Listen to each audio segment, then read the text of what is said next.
Quick question. Have you noticed a change in how your partner communicates or behaves? Let's dive into the subtle signs that could mean they're unhappy and learn how to address them before it's too late. Sign 1.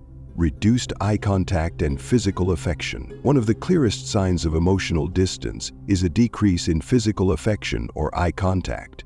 According to a study published in the Journal of Social and Personal Relationships, couples who are emotionally connected often engage in frequent touch and maintain eye contact as a sign of trust and love. If your partner avoids these, it might indicate underlying dissatisfaction. Sign 2. Increased focus on individual activities.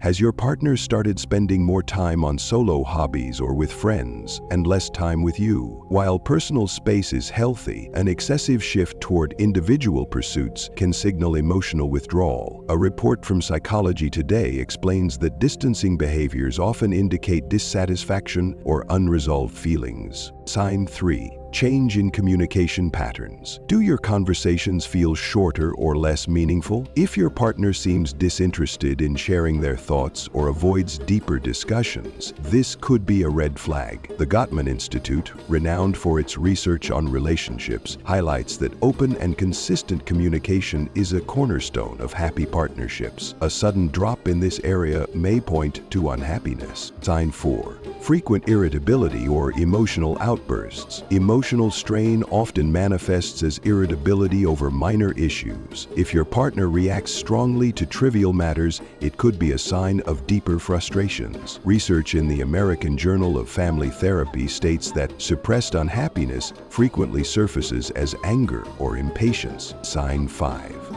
Avoiding future plans together. When someone stops discussing future plans or avoids conversations about long-term commitments, it's often a sign they're questioning the relationship. A study from the Journal of Marriage and Family notes that couples who frequently discuss their future together are more likely to be satisfied in their relationships. A lack of this could indicate otherwise. If you found this video helpful, don't forget to give it a thumbs up and share it with someone who might benefit. And for more relationship tips and insights, hit that subscribe button and check out our next video.